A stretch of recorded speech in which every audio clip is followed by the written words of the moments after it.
My name's Cath Johnson. I'm an International Academic Coordinator at UAL. I did my MA in printmaking at UAL and I wanted to go to India. It fascinated me.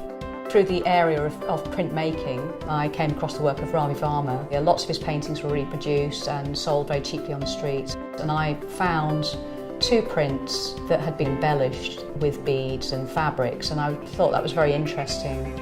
So I've been coming here since 1990, and so I have a lot of favourite places actually. Calcutta is one of them, and what I like is the change in tempo. Actually, everything seems to get a little bit faster. So it's great that I visit India as part of my role as an international coordinator. What I like about my job is that I don't have a typical day. It's always full of variety. I interview students and advise them for courses at UAL. I talk about the university, the philosophy in the different colleges. I give workshops, creative workshops, and I give presentations about portfolios. There are certain things that we're looking for in portfolios. We are looking for those outcomes which students will have. They will have the drawings, the paintings, garments, all those artefacts that you could possibly imagine and more, but we will always be looking for how that student got to finishing that piece. What was that initial inspiration?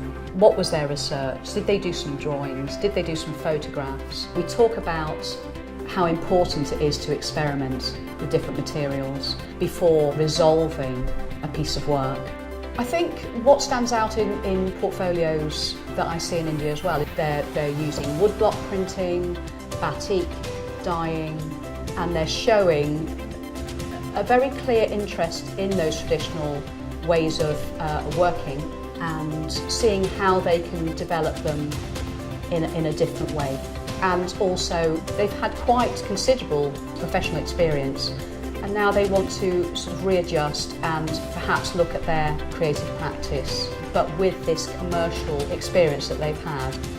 The advice that I'd give to students from India who wanted to study at UAL would be to be very curious, motivated, happy to drive their own learning. At UAL you have a very supportive environment, but you're making your work and your ideas are your own. It's interesting, students from India who've studied at UAL, I think they found the experience quite different. You're not spoon-fed, obviously it's supportive, but you will be driving the work that you're making.